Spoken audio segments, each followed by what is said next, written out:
Not exactly Black Panthers, but I don't know. The big cats taking a look at who made this one? Hello, above ground dwellers. I'm the Theme Fiend, and today we're taking a look at Shaka King's 2021 film Judas and the Black Messiah. This movie is pretty good.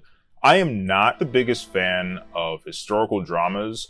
It never truly feels like I'm watching a story unfold. It feels like I'm watching a highlights reel of somebody's life.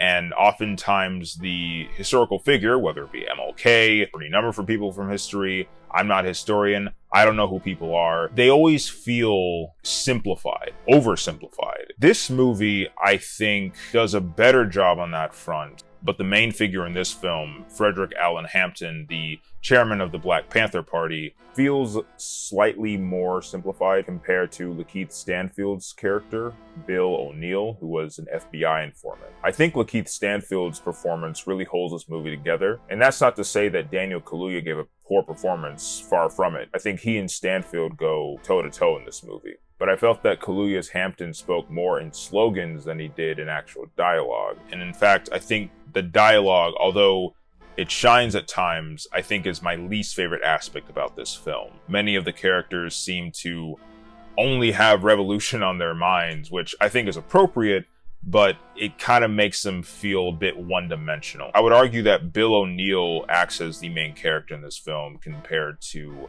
Fred Hampton. We're very much on his journey as he comes to grips with being a FBI informant, trying to take down Black liberation groups in the 1960s. One thing I think this movie does pretty interestingly is that it treats racism not so much as, you know, a bunch of evil people in a back room, although you definitely get a little bit of that. With regard to the character Roy, his racism is not necessarily, I'm gonna lynch a bunch of black people. He can't seem to make a moral judgment on the Black liberation groups that are literally fighting for survival, and the KKK, which is literally fighting to eradicate black people from public spaces in America. And this inability to recognize that one is definitely better than the other allows him to perpetuate a racist system, despite him clearly not having any overt discriminatory tendencies. There's a scene in the film where he's confronted with the question of whether or not he would allow his daughter, who's an infant at the time,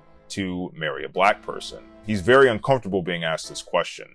He ultimately says no, but I think Roy illustrates how a lot of people see themselves. Roy doesn't have a racist bone in his body, but he's perfectly willing to dismantle a movement that's trying to elevate black people from the lower rungs of society. Another theme that shows up in this movie is how we choose the right side in history. When you know something's not right, and yet you still choose to sit by and do nothing, what impact are you having on the world?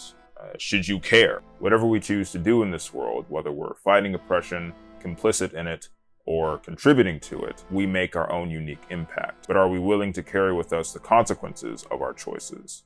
The cinematography in this movie is fantastic. The colors at times are really striking. I also enjoy how this movie does a bit of world building as well. You get to see all the different factions within the Black liberation movement. There's almost like a turf war going on, and it gives the movie a good bit of personality. Overall, I would say this movie is incredibly solid. I'll definitely be checking out Shaka King's film catalog from here on out. But yeah, short, sweet, simple. I'm the Theme Fiend. This has been a review of Shaka King 7 out of 10, Judas and the Black Messiah. I'll see you in the next one.